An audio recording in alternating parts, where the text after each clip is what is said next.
இந்த ஸ்க்ரப் டைஃபஸ்ன்னு பார்த்தீங்கன்னா இது ஒரு வரலாறுல நான் சொல்கிறேன்னே, இதுக்கு பேரே ஒரு காலத்தில் இது ஜெயில் ஃபீவர்னு கூட சொல்லிகிட்டு இருந்தாங்க. ஏன்னா அந்த காலத்தில் இந்த இங்கிலாந்து யூகேலாம் இந்த ஜெயிலில் குற்றவாளிகளாக அடைச்சி போட்டுடுறாங்க இல்லையா, ஒரு டஞ்சன் மாதிரி அடைச்சி போட்டுருவாங்க. அதில் இந்த லைஸு, பேனு, இந்த மைட்டு, உண்ணி இதெல்லாமே சரிவர சுத்தம் பண்ணாமல் இருக்கிற ஒரு இடங்கள், புதர், மண்டி கிடக்கிற ஒரு மண்டி, ஒரு சுத்தம் செய்யப்படாத ஒரு ஜெயில் கைதிகளாக இருக்கிற தங்கும் இடங்கள், இவைகளில் தான் இந்த ஒரு இந்த வியாதியை பரப்புகிற காரணிகள் இருக்கின்றன.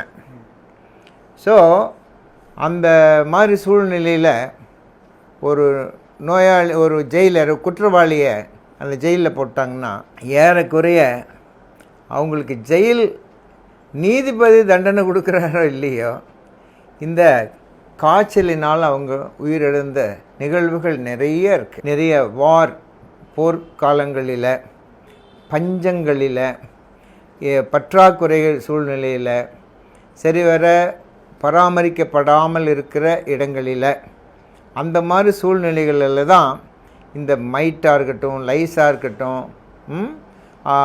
இது ஆக்சுவலாக இது 2-3 வெரைட்டிஸ் இருக்குது. அதாவது ஒரு மியூரின் டைஃபஸ், ஸ்க்ரப் டைஃபஸ், இல்லைன்னா எபிடெமிக் டைஃபஸ். எல்லாமே பூச்சிகள், எல்லாமே பூச்சிகளினால் பரவக்கூடிய ஒரு பாக்டீரியா. இப்போ நம்ம பேசுகிறது வந்து மெயினாக ஸ்க்ரப் டைஃபஸ். ஸ்க்ரப் டைஃபஸ்னாவே இது ஒரு உண்ணி. அதாவது இந்த பாதிக்கப்படுகிற இந்த நாய்கள், பூனைகள், ஈவன் எலி, இன்னும் காட்டு விலங்குகள், இவங்கெல்லாம் வந்து அந்த பாதிக்கப்பட்டிருக்கிற அந்த பிராணிகிட்டிருந்து இந்த மைட்டு, இந்த உண்ணிகள் வந்து அந்த பாக்டீரியாவை அதில் பரவும்போது அந்த பாக்டீரியா வந்து அந்த உண்ணியினுடைய உடம்புக்குள்ளே போயிடுது.